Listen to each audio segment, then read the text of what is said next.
Hello and welcome to this day in history for December 14th. December 14th is the 348th day of the year in the Gregorian calendar, with 17 days remaining until the end of the year. Today's word is Jinx, and that's how it's pronounced, Jinx. There is no alternative pronunciation offered. Definitions of jinx include, as a noun, a person or thing that brings bad luck, as in, one was never to wish luck to someone going hunting or fishing, as it was seen as a jinx, or a state of bad luck, as in your bad luck making you think there's a jinx on you, such that you believe you're cursed. It can also be used as a verb to bring bad luck to or cast an evil spell on, as in, the play is jinxed. Also used as a foredoom to failure, as in, this project is jinxed. The word jinx may have evolved from a bird once called the jinx, now known as the Eurasian wryneck. When a wryneck is threatened, it twists its head like a snake and hisses. This behavior led to the wryneck being invoked in witchcraft to put a spell or a jinx on someone.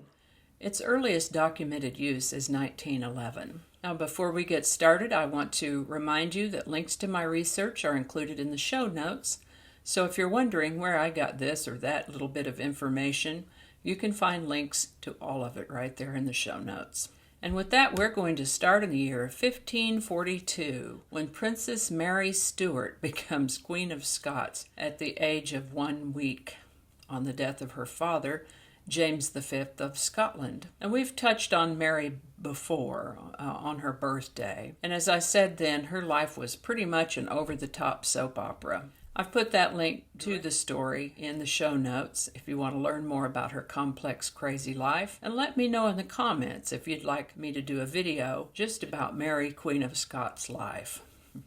In 1546, Danish astronomer and chemist Tycho Brahe was born. He lived to the age of 54. 1799, George Washington died. He was the American Revolutionary leader and first president of the United States. He died, as one source says, of acute laryngitis at his estate in Mount Vernon, Virginia.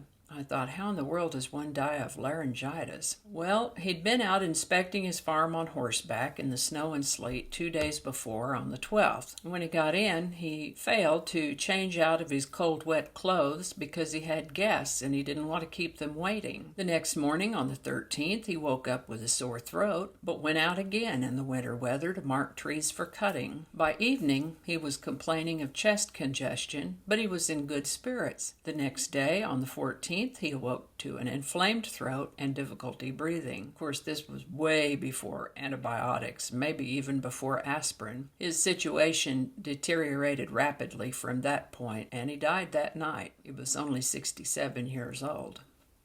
Now, one big lesson here is go ahead and take the time to change out of those wet clothes when you come in from the wintertime. In 1863, President Lincoln pardoned his sister-in-law. He announced a grant of amnesty for Emily Todd Helm, his wife Mary's half-sister, and the widow of a Confederate general. The pardon was one of the first under Lincoln's proclamation of amnesty and Reconstruction, which he had announced less than a week before. The plan was the president's blueprint for the reintegration of the South into the Union. Part of the plan allowed for former Confederates to be granted amnesty if they took an oath to the United States. The option was open to all but the highest officials of the Confederacy.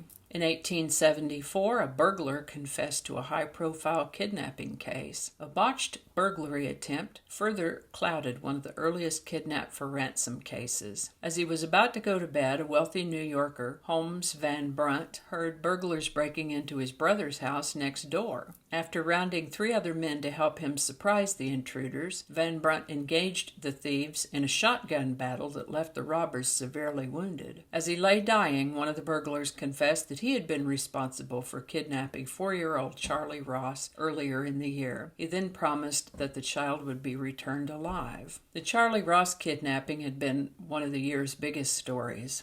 2 men had snatched the 4-year-old son of a rich Philadelphia grocer, Christian Ross, from the front lawn of his house on July 1st. On July 4th, the kidnappers delivered the first of 23 poorly spelled ransom notes to Ross. Several days later, they asked for $20,000. After some stalling, Ross agreed to pay the ransom, but no one ever came to pick up the money. Generating mountains of publicity, Ross kidnapping became the first widely followed kidnap for ransom incident. Over the next 50 years, there was a spike in the number of such cases, culminating with the kidnapping of Charles Lindbergh's son in 1932. Following that high-profile crime, the government's power over criminal matters was greatly broadened, and the penalties for kidnapping were increased. Despite the dying criminal's confession, Charlie Ross was never found. 1900, the birth of quantum theory.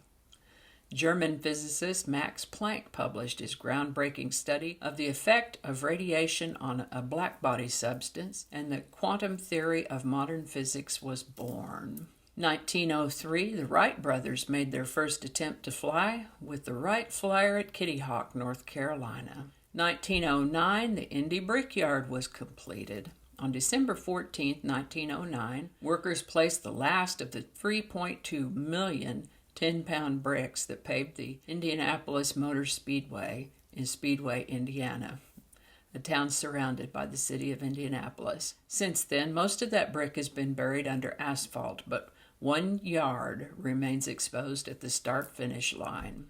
Kissing those bricks after a successful race remains a tradition among Indy drivers. 1911, Roald Amundson's team, comprising himself, Olav Bjaaland, Helmer Hansen, Sverre Hassel, and Oscar Wisting, becomes the first to reach the South Pole. 1918, the United Kingdom general election occurs, the first where women were permitted to vote.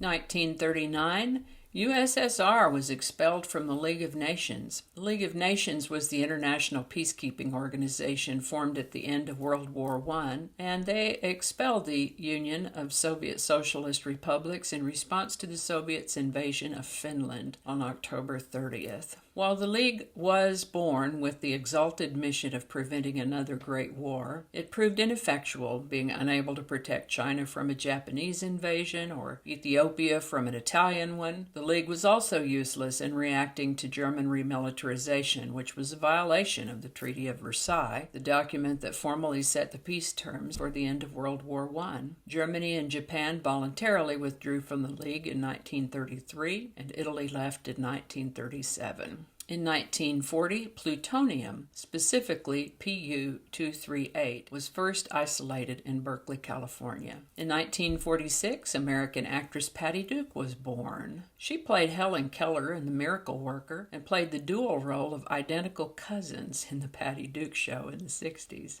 She lived to the age of 69. 1958, the third Soviet Antarctic expedition became the first to reach the southern pole of inaccessibility. 1961, President Kennedy announced his intent to increase aid to South Vietnam. 1977, the movie Saturday Night Fever premiered in Los Angeles. Saturday Night Fever is famous for John Travolta's portrayal of Tony Manero, a working-class young man who spends his weekends dancing and drinking in a local Brooklyn discotheque, and the music of the Bee Gees.